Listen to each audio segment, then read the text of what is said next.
주님 주의 나라 임하셨네. 이 땅 위에 주님께 영광.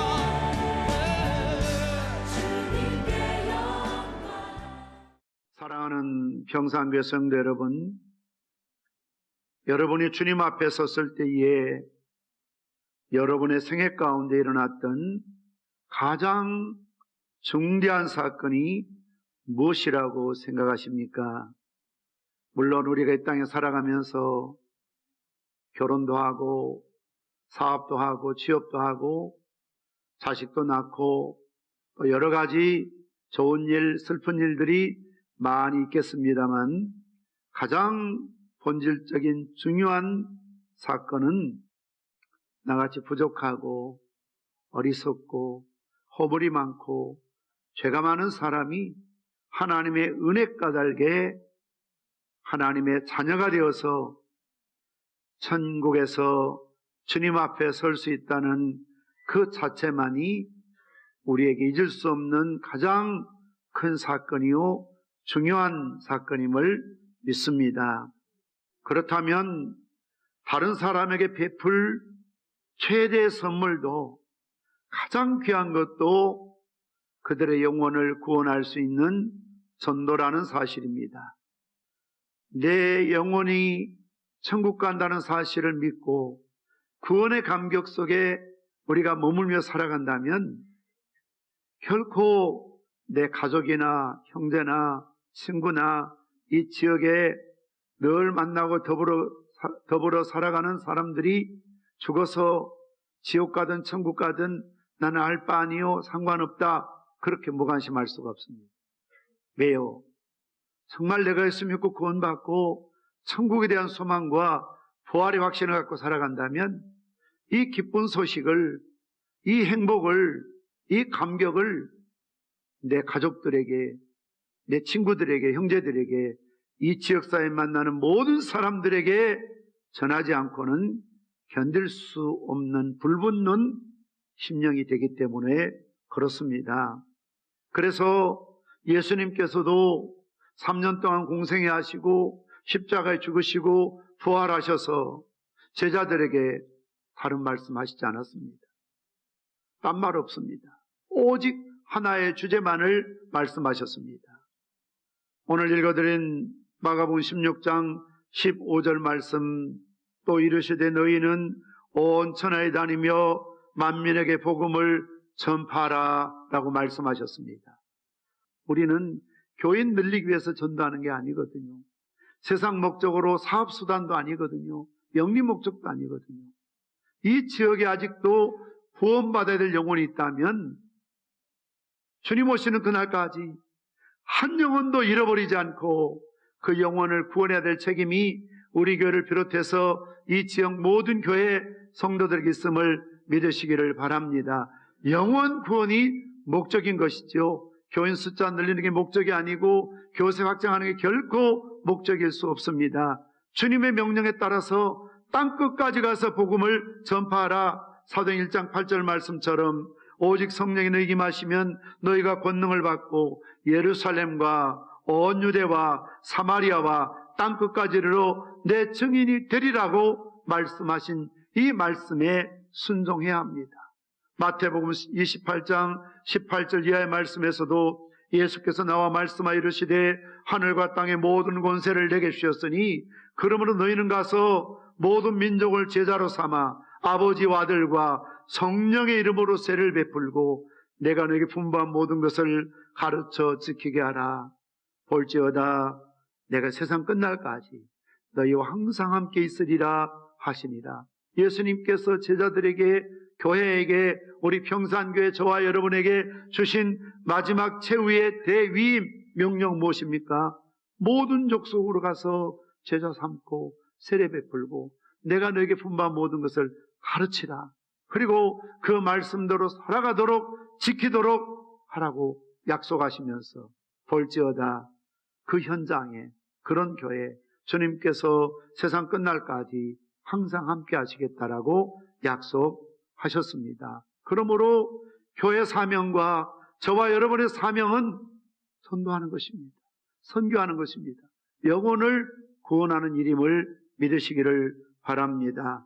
사도 바울도 이 일이 얼마나 소중했던지 이것을 위해서라면 자기의 목숨을 조금도 귀한 것을 여기지 않겠다고 고백했습니다. 사도행전 20장 24절 말씀처럼 내가 달려갈 길과 주 예수께 받은 사명 곧 하나님의 은혜의 복음을 증언하는 일을 마치려 하면은 나의 생명조차 조금도 귀한 것으로 여기지 아니한다라고 말씀하고 있습니다. 그만큼 전도가 중요하다는 것입니다. 왜냐하면 전도를 통해서 저주에서 축복으로 인생을 바꿔놓습니다. 한 사람 예수를 영접하면 그 영혼이 살고 그 생각이 바뀌게 되고 그 삶이 변하게 될 줄 믿습니다. 악한 생각을 버리고 선한 생각을 하고 추하고 저주스러운 삶을 버리고 하나님이 기뻐하신 선하고 깨끗한 삶을 살아가게 되어 있습니다. 그러므로 전도야말로 저주를 변하여 축복이 되게 하는 것입니다. 이보다도 가치 있는 사랑이 없습니다.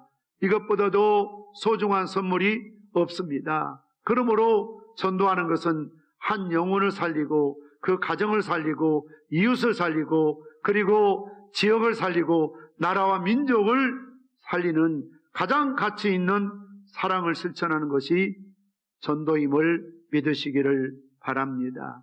비록 우리가 가난해서 이웃에게 때로 나눠줄 물질이 없고 봉사할 힘이 없고 시간이 없다 할지라도 부끄러워하거나 움츠리지 말고 열심히 전도하면 그것이야말로 가장 큰 사랑을 나누는 것입니다.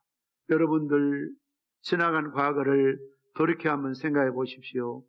물론 어떤 분들은 태어날 때부터 기독교 가정에서 목사님이나 장로님이나 권사님, 집사님의 자녀가 되어서 어릴 적부터 열심히 주일학교 잘 나오고 성장해서 지금 이 자리에 계신 분도 아마 있을 겁니다.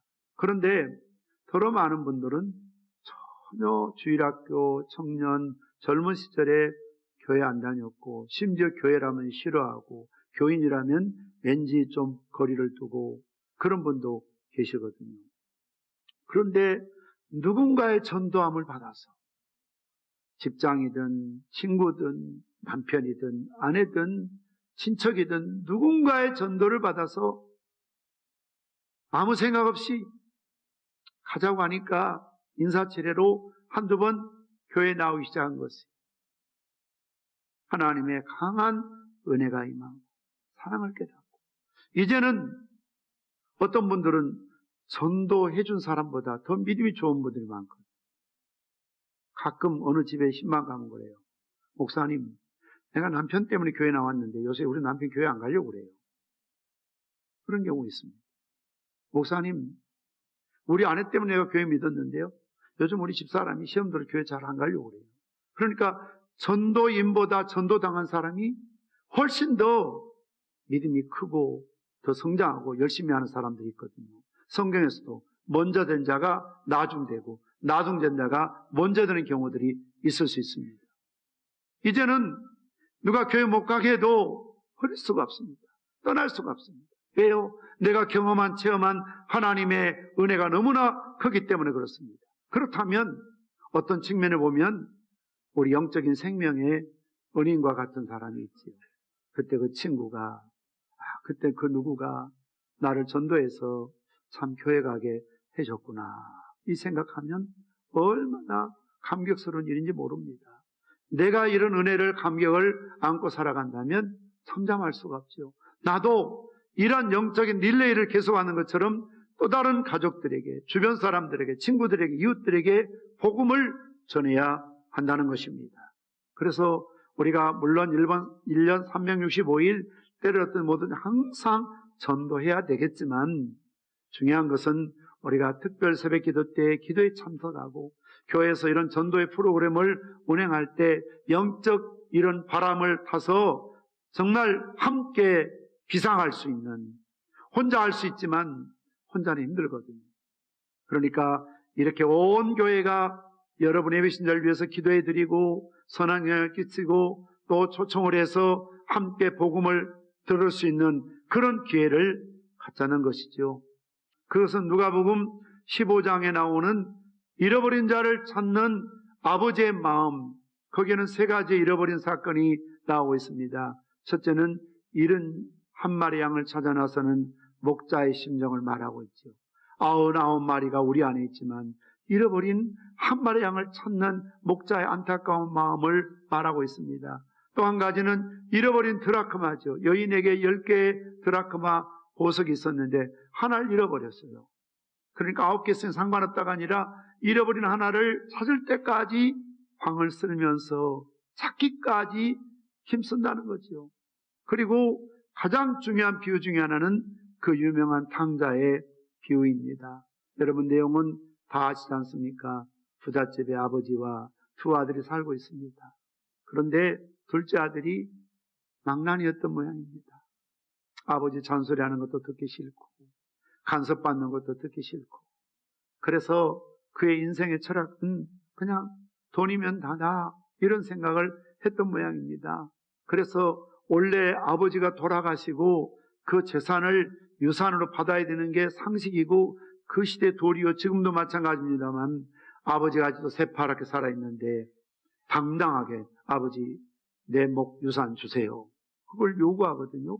그런데 보니까 아버지가 무슨 말이냐, 안 준다, 필요 없다, 그렇게 거절한 게 아니고 그가 요구한 대로 유산을 준다는 겁니다.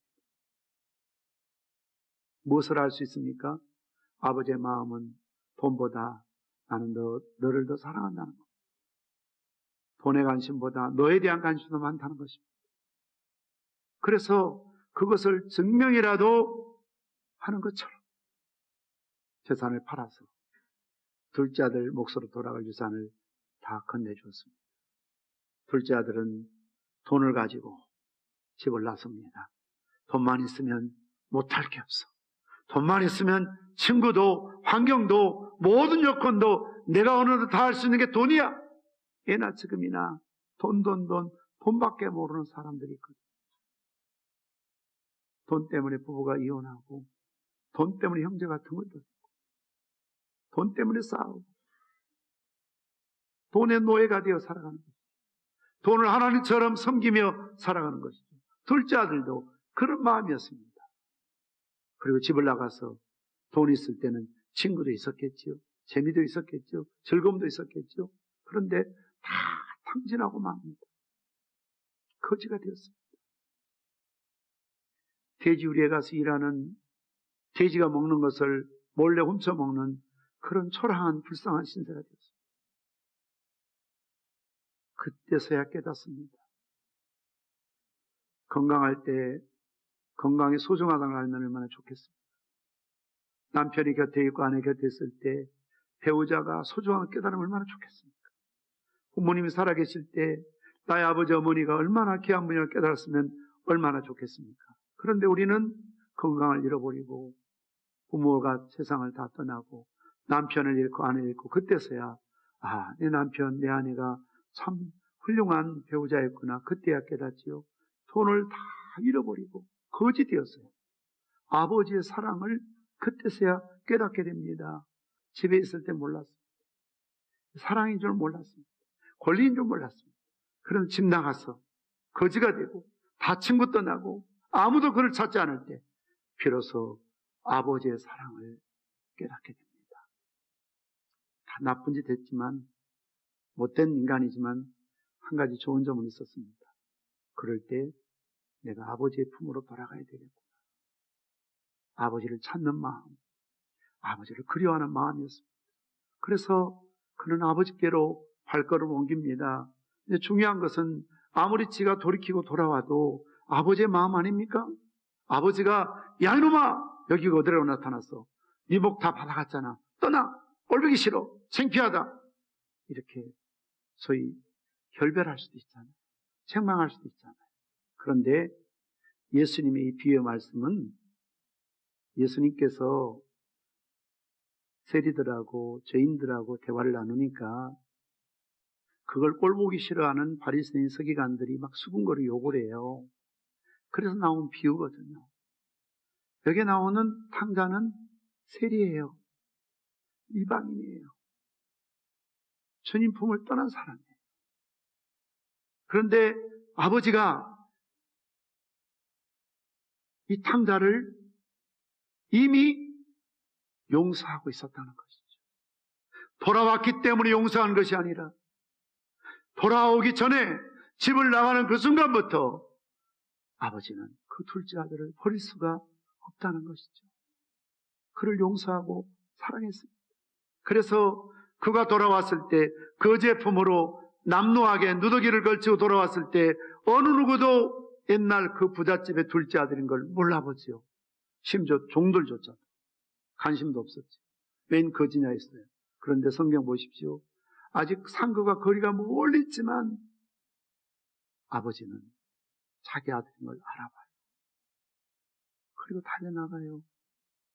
그리고 그를 끌어안습니다. 아무 말씀도 하지 않습니다. 이 나쁜 놈아, 이 철없는 인간아, 네가 어쩌자고 저산 가져 다 탕진하고 왔니? 무슨 염치로 왔느냐? 그렇게 말하지 않아요. 어떻게 합니까? 종들에게 목욕시키고 돌아오면 입힐 준비된 제일 좋은 옷을 내어다 입히라고 합니다. 옛날 고대에는 옷은 신분의 복입니다. 아들에게 입히는 옷이 따로 있고 종들이 입는 옷이 따로 있어요. 그런데 너는 역시 내 아들이다.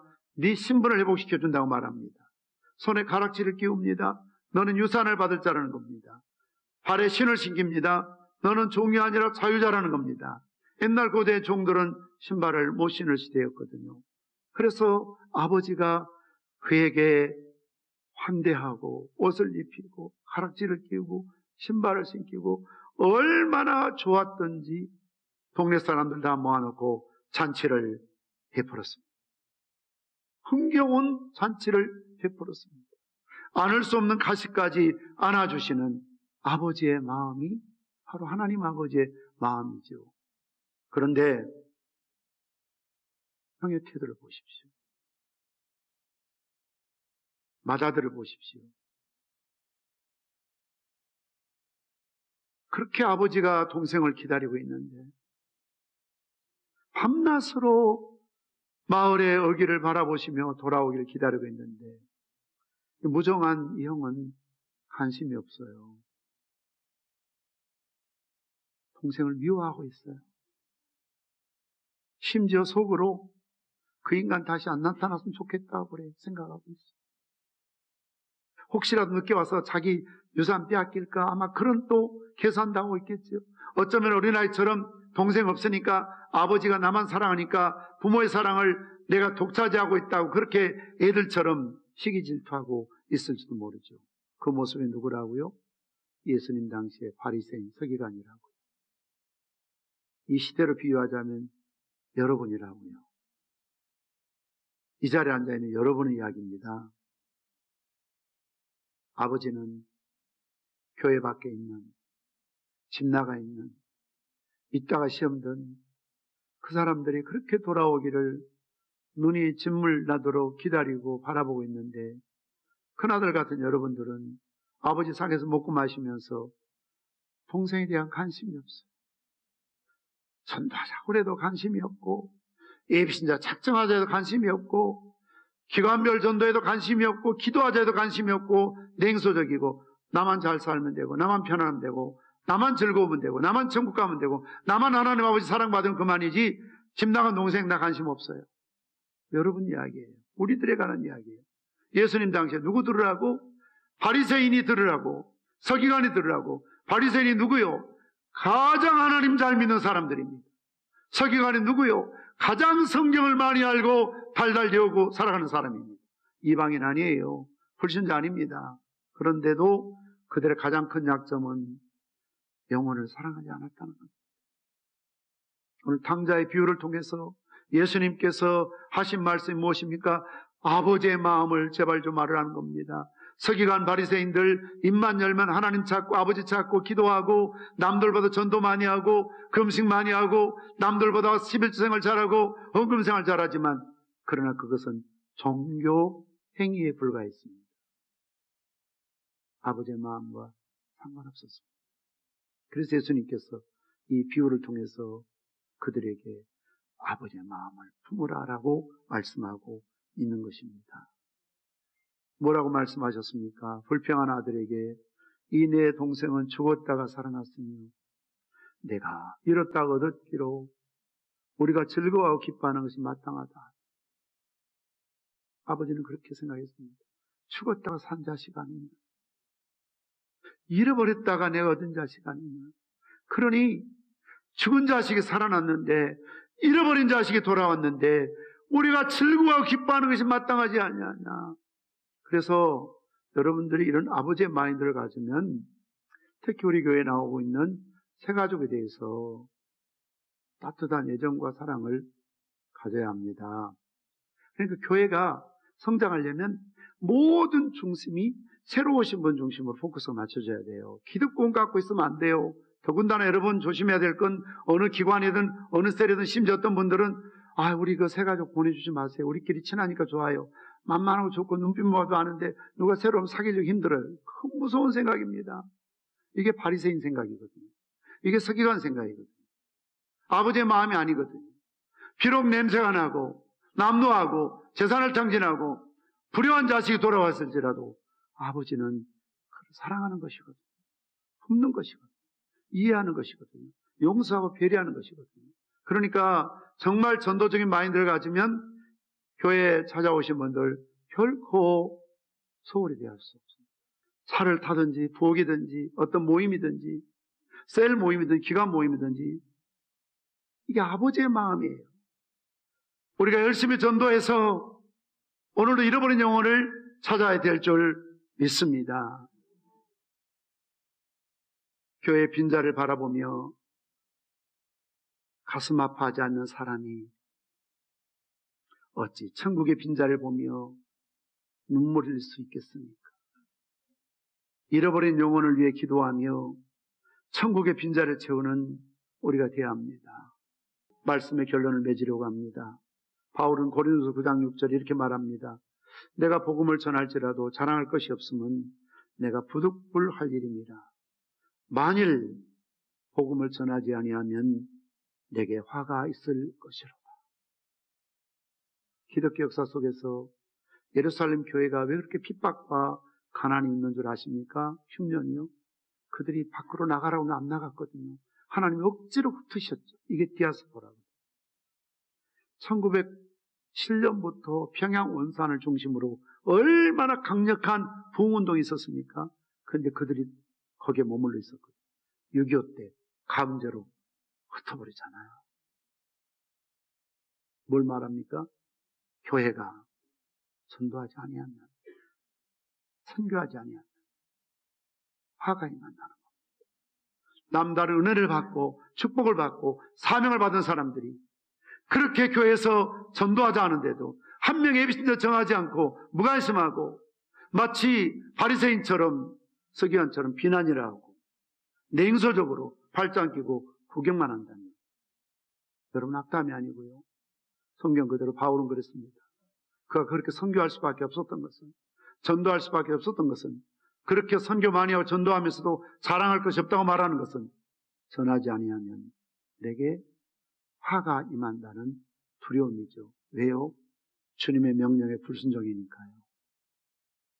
너희는 모든 만민에 가서 복음을 전할 주님의 명령, 성령이 임하시면 권능을 받고 예루살렘과 온 유다와 사마리아 땅끝까지 가서 내 증인이 되리라고 말씀을 주님의 명령.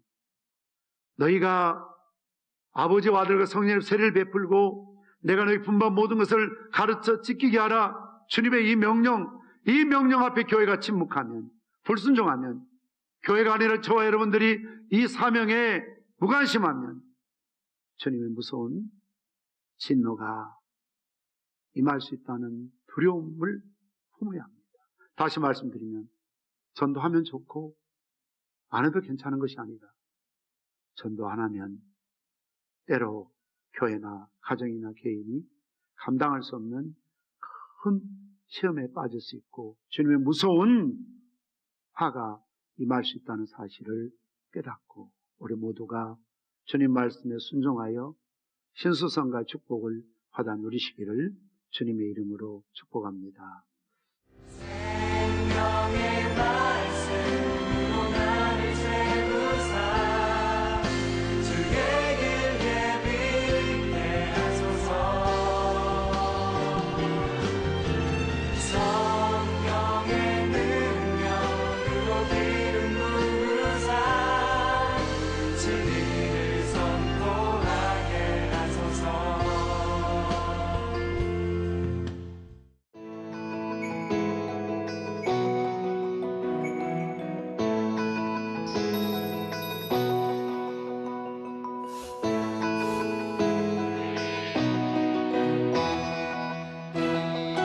주의